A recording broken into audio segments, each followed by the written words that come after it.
Here's the thing about walking into a Target for just toilet paper and walking out with a cart full of stuff you didn't even know existed 5 minutes ago. You tell yourself you need that new phone charger because yours is getting old, even though it works perfectly fine. You grab those trendy storage bins because your life will definitely be more organized this time. And somehow, that $20 trip just became $150 of regret disguised as retail therapy. Sound familiar? Yeah, I thought so. My name is Nick, and I've been thinking way too much about why we keep buying our way into financial quicksand while convincing ourselves we're making smart purchases. If you're someone who looks at your credit card statement and wonders where all that money went, or if you've ever felt like you're working harder than ever, but your bank account looks like it's stuck in neutral, make sure to hit that subscribe button and give this video a thumbs up. Because today, we're not talking about budgeting apps or investment strategies, we're talking about something much more radical. We're talking about the buy nothing rebellion and the 5 categories of purchases that are quietly destroying your financial future. Here's what most financial advice gets completely wrong. They tell you to track every penny and cut back on your morning coffee as if saving $4 a day is going to transform your life. But that advice completely misses the real problem. The problem isn't that you're buying small things. The problem is that you've been programmed to believe that buying things equals progress, that upgrading equals improvement, and that convenience equals success. But what if I told you that the opposite is true?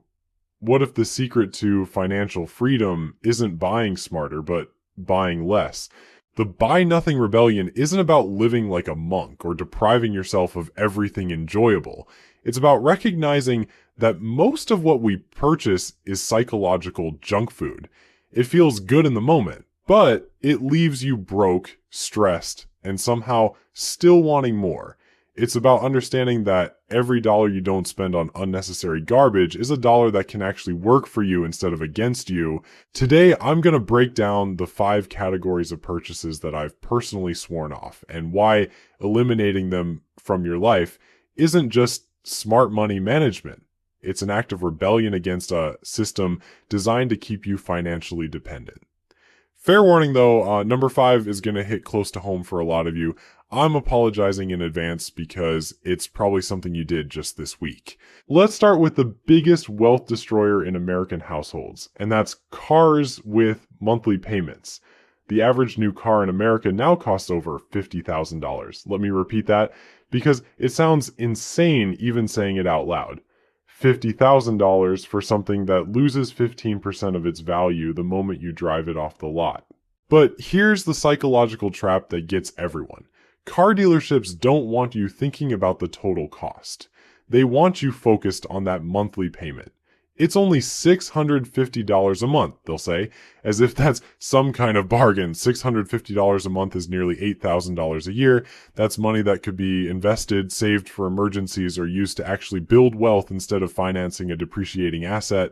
Think about the math for a second. If you took that $650 every month and invested it at average market return, you'd have around $400,000 after 20 years. But instead, you'll have gone through multiple cars, paid tens of thousands in interest, and have nothing to show for it except the privilege of always having a car payment. I drive a 2007 Toyota Camry. It's not winning any beauty contests, and thieves aren't exactly lining up to steal it. But you know what it does? It gets me from point A to point B without a monthly payment hanging over my head. And while everyone else is competing for the latest model with the fanciest features, I'm stacking money and building actual wealth. Here's the reality check that nobody wants to hear. You don't own that car until it's completely paid off. Until then, you're just renting it from the bank at an astronomical rate. And the moment you can't make those payments, they'll come take their car back. That's not ownership. That's financial servitude with better marketing. The second category I've completely eliminated is status symbols, especially anything designed to hang on your body or feet. No status watches, no designer sneakers, no luxury jewelry, and no trendy clothes just because they dropped this season. I'm not dressing for validation or trying to impress people who frankly don't care about my financial well-being. We've created this bizarre culture where people are financially drowning but look amazing doing it. They've got $300 sneakers on their feet and $3 in their savings account. They're wearing designer clothes to jobs they hate so they can afford more designer clothes they don't need. It's a hamster wheel made of cotton and leather. Here's what's fascinating about truly wealthy people. Most of them don't dress like they have money. Sure, the billionaires with their own reality shows might rock designer everything, but the majority of millionaires you pass on the street look completely ordinary. They're not trying to prove anything through their wardrobe because they don't need external validation. Their wealth shows up in their bank accounts, their investment portfolios, and their choices, not in their closets. Status doesn't pay your mortgage. Status doesn't fund your retirement. Status doesn't buy you freedom or peace of mind, but it sure does buy you debt, stress, and the constant pressure to keep up appearances you can't afford. The third financial trap I've sworn off is luxury vacations, especially ones financed with credit cards. Don't get me wrong, traveling can be incredible. Seeing the world, experiencing different cultures, creating memories with people you love, these are valuable experiences, but if you can't save for it and pay for it in cash, you're not going on a vacation, you're going into debt with better scenery. I'm not flying to some tropical paradise to sit on a beach just to come home broke and stressed. That's not a vacation, that's a financial hangover that lasts months. Too many people are financing fun and calling it self-care. They'll say they need a mental health break, so they charge $5,000 to their credit card for a week in Europe. You know what's actually good for your mental health? Not having credit card debt, not lying awake at night, wondering how you're going to make minimum payments, not sacrificing your financial future for a week of Instagram photos that nobody will remember in 6 months. If you want a mental health break, take a walk in a local park. Go hiking on a nearby trail. Sit by a lake that's 30 minutes from your house. Read a book under a tree. Mental health doesn't require a passport and a maxed out credit card. The experiences people buy and can't afford aren't really experiences anyway. They're performances, they're buying the appearance of living their best life while actually making their real life worse. And for what? So people they barely know can double tap a photo on social media? When I do travel, it's planned, budgeted, and paid for in advance. No financial stress, no guilt, no credit card bills waiting at home. That's when travel becomes what it's supposed to be, rejuvenating instead of debt creating. The fourth category that's getting the boot from my life is the upgrade trap, and this one is everywhere. Your phone works perfectly fine, but suddenly there's a new model with a slightly better camera and a different color option. Your laptop runs every program you need, but Apple just released one that's 3 millimeters thinner. Your television displays every show and movie in crystal clear quality, but now there's one with 4 more inches and something called HDR that you don't even understand. Here's the thing about upgrades. They're not about making your life better. They're about making your wallet lighter. The upgrade culture is a psychological con game designed to make you feel like your perfectly functional stuff is somehow inadequate. It's artificial obsolescence wrapped in shiny marketing. My phone does exactly 3 things that matter. It connects to the internet, it takes decent photos, and it makes phone calls. That's it. I don't need 17 different camera lenses to take a picture of my lunch. I don't need a processor powerful enough to run NASA simulations just to check my email. And I definitely don't need to pay $1,000 for the privilege of having the same phone as everyone else, just in a slightly different shade of blue. When AT&T or Verizon sends me those helpful emails reminding me it's time to upgrade, I see them for what they really are. They're not opportunities, they're invitations to financial servitude. They want me locked into another 2-year contract paying monthly fees for a device that does exactly what my current device does, just with more bells and whistles I'll never use. The upgrade trap works because it preys on our fear of being left behind. We see other people with the latest gadgets and suddenly our stuff feels outdated even though it worked perfectly fine 5 minutes ago. It's like being convinced you need a new pair of shoes because someone walked by wearing a different brand. Your feet are still covered, you're still walking just fine, but now you feel inadequate. I'll upgrade when my current device stops doing what I need it to do, not when some marketing department decides it's time for me to spend money. That's the difference between being a consumer and being in control of your consumption. But here's the category that's going to ruffle some feathers, and I warned you this was coming. I'm done buying food delivery, and before you start typing angry comments, hear me out. If you're injured, sick, or genuinely unable to leave your house, this doesn't apply to you. But for everyone else who's physically capable of getting their own food, we need to have an honest conversation about what food delivery really is. It's lazy tax. You're literally paying extra money for the convenience of not moving your body. Think about the economics for a second. You're paying $15 to $30 for food that's being prepared 2 miles from your house. Add in the delivery fees, the service charges, the tips, and the markup on the actual food, and you've just paid double for something you could have picked up yourself with a 20-minute round trip. But it's not really about the money, although the money adds up fast. It's about what this habit represents. It's the slow erosion of basic life skills and personal responsibility disguised as convenience. We've reached a point where walking or driving to get food feels like an unreasonable burden. Food delivery apps have turned getting a meal into an impulse purchase. You're sitting on your couch, you get a little hungry, you open an app, and suddenly you're spending $25 on mediocre Chinese food that you could have made better at home for $5. It's the Amazon one-click button for your stomach. And let's be honest about the quality. Food that sits in a delivery bag for 30 minutes while someone drives around town isn't exactly at its peak. You're paying premium prices for lukewarm disappointment.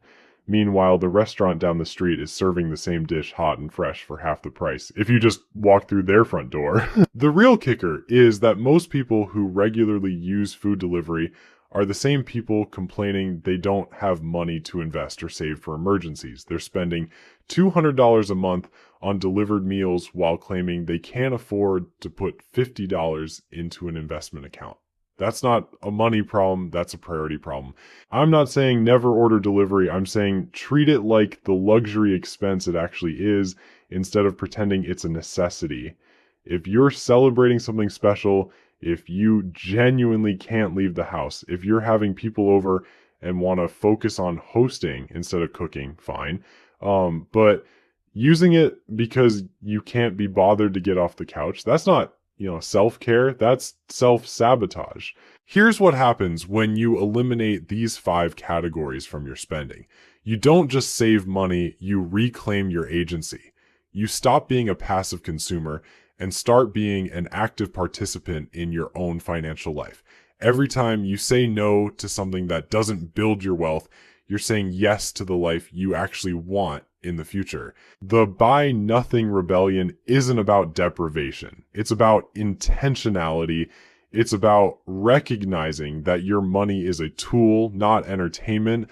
It's about understanding that every dollar you spend on status, upgrades, finance experiences, car payments, and convenience is a dollar that can't compound, grow, or work for your future self. And here's the beautiful irony. The less stuff you buy, the richer you feel.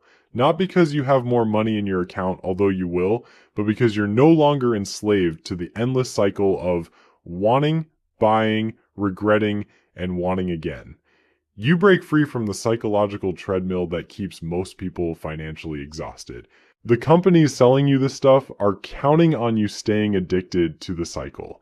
They need you to believe that happiness is always one purchase away, that your current life is somehow insufficient without their product. But what if your current life is actually pretty great already? What if the thing you're missing isn't another gadget or status symbol, but the peace of mind that comes from not owing anyone anything? This isn't about becoming some minimalist monk who owns 3 shirts and eats beans from a can.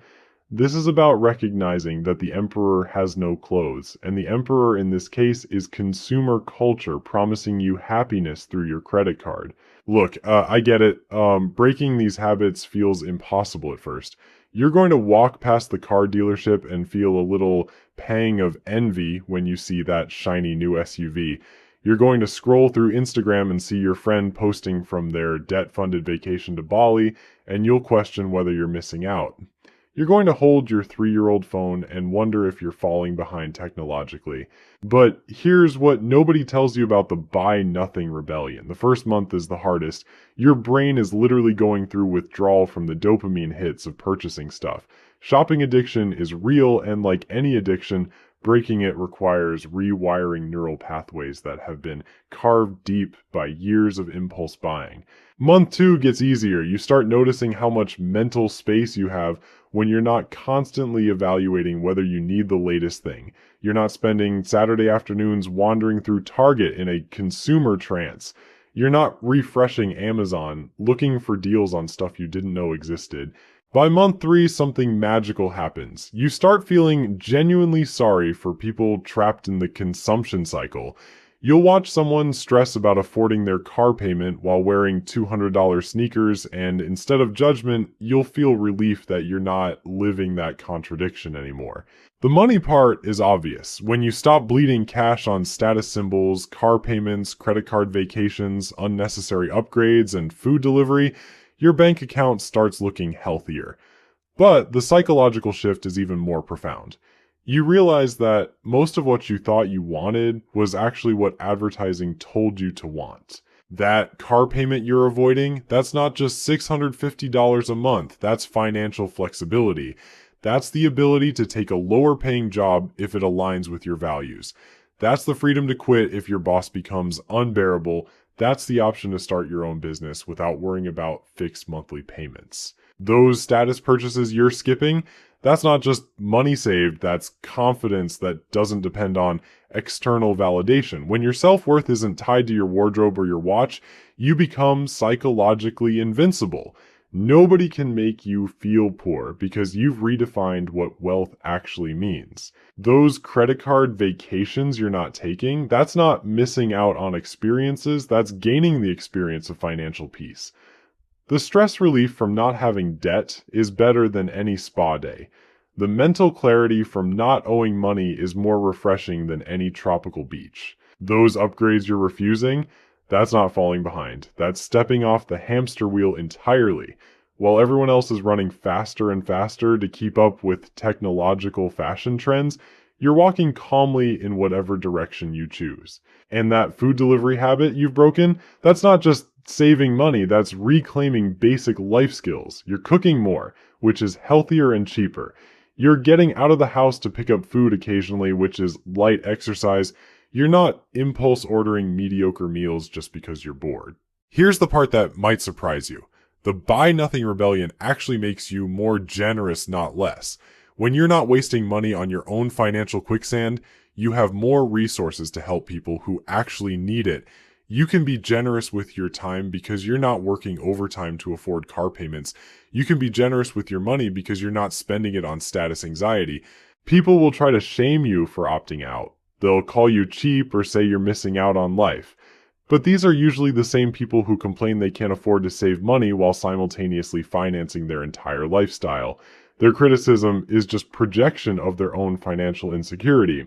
The Buy Nothing Rebellion is ultimately about time. Every hour you don't spend working to afford stuff you don't need is an hour you can spend on relationships, hobbies, learning, or just existing without the constant pressure to earn more, so you can buy more, so you can work more. Your future self is counting on your current self to make these decisions. The 65-year-old version of you doesn't care what car you drove in your 30s. They care whether you saved enough to retire comfortably. They don't care what brand of shoes you wore to impress people whose names you can't even remember. They care whether you invested in your health, your relationships, and your financial independence. So there you have it. The buy nothing rebellion isn't about living like a hermit or never enjoying anything. It's about choosing freedom over stuff, intentionality over impulse, and wealth over the illusion of wealth.